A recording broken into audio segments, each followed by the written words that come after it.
Tega Cay officials are working on solutions to tame the rising deer population in the city. As our South Carolina Bureau Chief Shakira Speaks explains, one of the options on the table has the city split on what to do.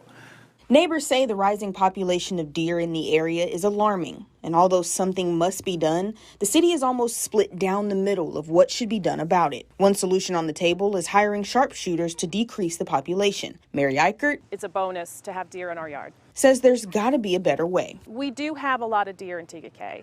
There is a lot of deer in the area, and homeowners who spend a lot of time gardening, invest in their plants, their landscape, are frustrated that they put in all this work and then the deer come along and eat it and they have nothing to show for it. But Scott Norman feels differently. He says although he loves the deer as well, sharpshooting may be the best option. The problem now, though, is with the overpopulation, the deer are doing more harm to themselves than good. They are getting a horrible disease that makes their legs fall off. They're just massively out of control. And so as we've understood the options that are out there, sharpshooting them is the best, most cost-effective, most humane way to go about approaching this. South Carolina Department of Natural Resources biologists conducted 2 deer spotlight surveys, one in March and the other in early September. The March survey found that there were at least 700 deer in the area.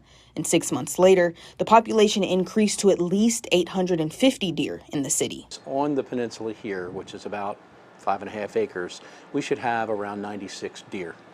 And we have, after our last count last week, we have pushing 900 now. So we have 9 or 10 times the amount of deer we really should have.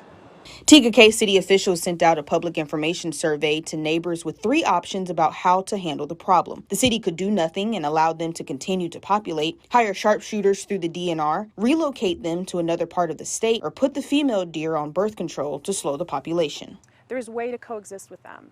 There's deer repellent plants. If you're a gardener or you're somebody that really enjoys, planting their hostas and roses and all of that, learn other ways to deter them. Reporting in Tega Cay, Shakira Speaks, Queen City News. And Councilman Shirley says it's not an easy decision because they don't want to kill the animals and want to avoid that if they can, but he says they're going to make the decision that's in the best interest of the city and the deer.